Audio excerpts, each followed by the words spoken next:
Nature ने अगर उसको आपका ये बोला कि भाई कहीं आपका बेसिकली पानी ज़्यादा है तो मैं इसी इलाके में रहना है, तो उसी इलाके में रहना है, क्योंकि उसके पास क्या नहीं है, उसके पास आपका डैम बनाने के लिए सुविधा नहीं है। अगर वो कहीं जैसलमेर वगैरह जैसे इलाके में पैदा हो गया तो इसका मतलब है कि उसको गर्मी सहनी ही पड़ेगी, क्योंकि उसको एसी के बारे में आपका नॉलेज नहीं है। और यहाँ अपने बुआ वगैरह के घर जाते हो तो पहले तो मैं ये पता नहीं होता कि अलमारी के अंदर कितना माल सामान है, पर धीरे धीरे कर जब तुम आपका 20-25 दिन अपने बुआ के यहाँ रह लेते हो तो तुम्हें ये पता होता है कि अलमारी में कितनी आपका किलो काजू कतली रखी है, कहाँ कहाँ पर आपका जो है कितना माल सामान है, और तुम धीरे धीरे उसमें घपलेबाजी करने लग जाते हो। कि जब इंसान अपने आप को सुप्रीम बनाने के चक्कर में एनवायरनमेंट को पीछे छोड़ जाता है, डेवलपमेंट बढ़ाता है, इकोनॉमिक्स आपका जो है आगे बढ़ाने की कोशिश करता है, तो उससे एनवायरनमेंट में आपका दिक्कतें आने लग जाती हैं।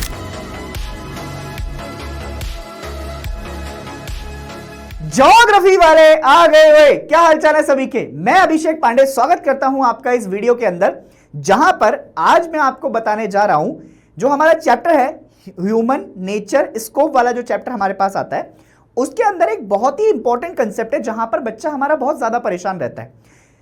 कंसेप्ट का नाम बता दूं, कंसेप्ट का नाम है, वो टॉपिक है एक, पहले जिस टॉपिक को हम पढ़ते हैं पता है किसके अंदर, naturalisation of human and humanisation of nature.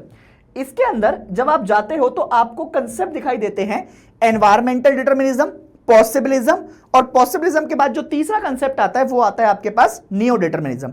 मैं अगले कुछ मिनटों के अंदर आपको ये कंसेप्ट पूरे अच्छे तरीके से समझाने की कोशिश करूंगा, और उम्मीद करता हूं कि आपको अगर ये समझ में आ जाए तो आप इनके नोट्स लिखकर अपने एग्जाम की तैयारी को रॉक सॉलिड बना लेंगे। करते हैं शुरू। अब जरा ध्यान से देखो, मेरा पहला शब्द है कि नेचुरलाइजेशन ऑफ ह्यूमन।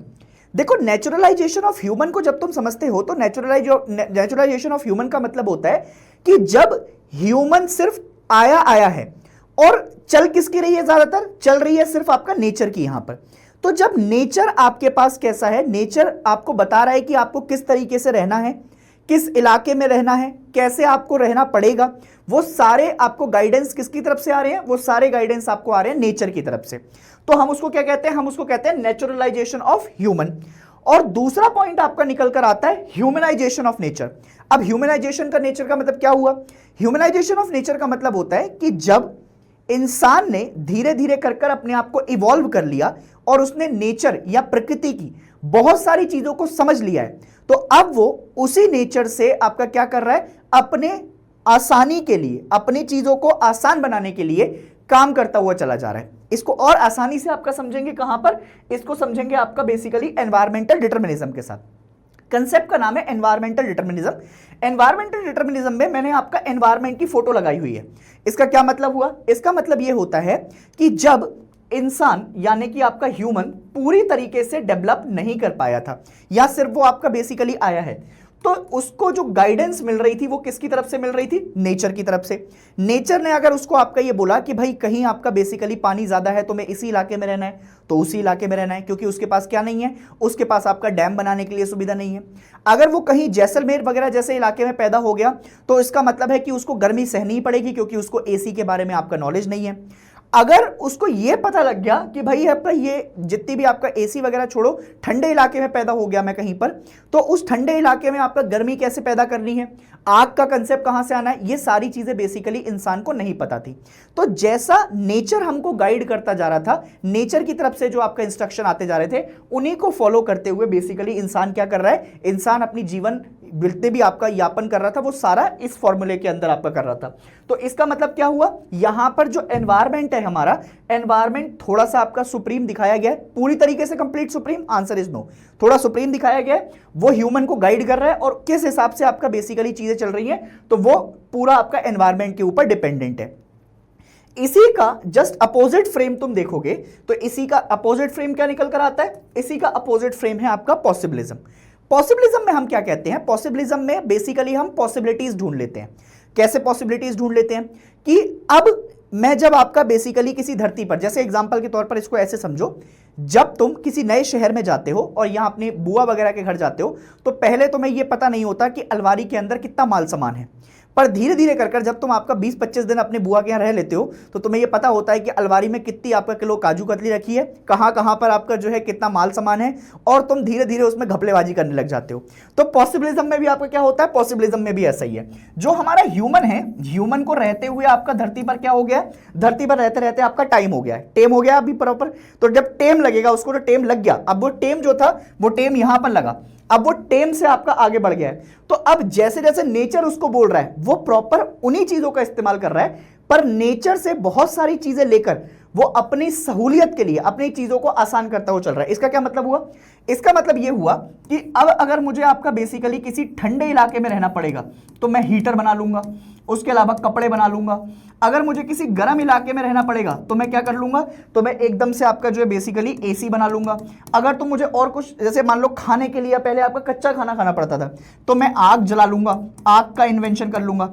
तो ये सारी चीजें आपका कहां पर आ रही हैं, ये सारी चीजें आपका पॉसिबिलिज्म का पार्ट बन गई। बट अगर ऐसा हो जाएगा कि धीरे धीरे कर एनवायरमेंटल डिटर्मिनिज्म का कंसेप्ट खत्म हो जाए, या फिर आपका कंप्लीट पॉसिबिलिज्म आ जाए, या फिर कंप्लीट आपका एनवायरमेंटल डिटर्मिनिज्म आ जाए, तो हमने ना इसके दो नए भी नाम दे रखे हैं। इसके दो नए नाम क्या है, बहुत ध्यान से सुनना। इसको बोलते हैं एब्सोल्यूट, इस शब्द का नाम है एब्सोल्यूट नेसेसिटी। नेसेसिटी का मतलब है जब सिर्फ इंसान आपका नेसेसरी चीजों के ऊपर डिपेंडेंट था, ठीक है। और जब वो एब्सोल्यूट नेसेसिटी से एब्सोल्यूट फ्रीडम की तरफ चला गया, कहां पर चला गया, एब्सोल्यूट फ्रीडम की तरफ चला गया। तो फ्रीडम का क्या मतलब हुआ कि अब उसके पास आजादी है, वो अपने हिसाब से आपका चीजों को सहूलियत कर पा रहा है या मोल्ड कर पा रहा है। इसी का एक प्रॉपर फ्रेज तुम्हारी बुक के अंदर दे रखा है, human moved from a stage of absolute necessity to the absolute freedom. पहले उसको सिर्फ नेसेसरी चीजों की जरूरत थी, रोटी कपड़ा मकान में जिंदा था। अब वो सिर्फ आपका बेसिकली ऐसा खाना नहीं खाएगा कि जो मतलब कच्चा खाना हो या कुछ हो, वो अब ठंडे इलाके में रहेगा तो ठंडी में नहीं सहेगा। अब उसको क्या है, अब उसको अपॉर्चुनिटी मिलने लग गई है। अब मान लो अगर ऐसा समय आ जाए कि पॉसिबिलिज्म बिल्कुल एकदम एक्सट्रीम हो जाए, या फिर एक समय ऐसा हो जाए कि सिर्फ एनवायरमेंट की चले, आंसर इज नो। तो एक व्यक्ति और आते हैं जिनका नाम था आपका ग्रिफ्ट टेलर, जिनका नाम क्या था, ग्रिफ्ट टेलर। और ये क्वेश्चन आपके बेसिकली 2025 के एग्जाम में बोर्ड में पूछा गया है, ठीक है। बोर्ड में पूछा कि जो न्यू डिटर्मिनिज्म का कंसेप्ट था, या इसको हम और किस नाम से जानते हैं, इसको स्टॉप एंड गो डिटर्मिनिज्म के नाम से भी जानते हैं, या फिर इसको मध्यम मार्ग के नाम से भी जाना जाता है।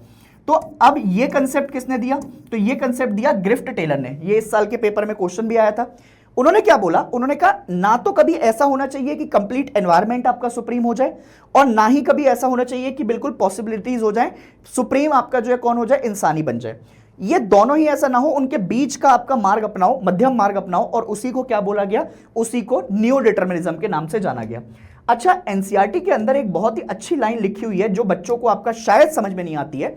उन्होंने बोला है free run which the developed economies. अब डेवलप्ड इकोनॉमीज का क्या मतलब हुआ, धीरे धीरे हमने, ये न्यू डिटर्मिनिज्म के कंसेप्ट में लिखा हुआ है, धीरे धीरे हमने अपनी इकोनॉमी को अच्छा करने के चक्कर में, अपने बेसिकली सहूलियत के चक्कर में एनवायरनमेंट का कचाड़ा कर दिया है। अब एनवायरनमेंट का जो कचड़ा हमने किया है, वो कचाड़ा कैसे किया, कचाड़ा ऐसे किया कि हमने बहुत सारी चीजों को आपका गैसेस डेवलप कर दी। गैसेस आपका डेवलप की तो उससे क्या हुआ, ओजोन लेयर में दिक्कत हो गई, एनवायरनमेंट हमारी दिक्कत में आ गया।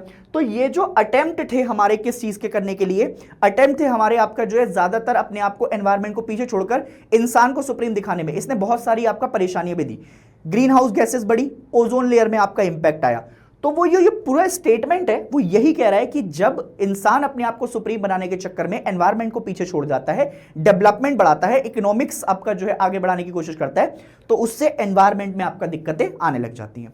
आई होप कि तुम्हें ये कंसेप्ट आपका प्रॉपर अच्छे से समझ में आया होगा, और अगर ये कंसेप्ट आपका तुम्हें अच्छे से समझ में आया हो तो प्रॉपर इसके नोट्स बना लेना, क्योंकि ये सीयूईटी से लेकर और तुम्हारे बोर्ड्स एग्जाम तक के लिए आपका बहुत ही इंपॉर्टेंट कंसेप्ट है। यहां से पेपर में बार बार क्वेश्चन आते रहते हैं। मैं मिलूंगा आपको नेक्स्ट वीडियो में, तब तक के लिए अपना ध्यान रखिए। जय हिंद।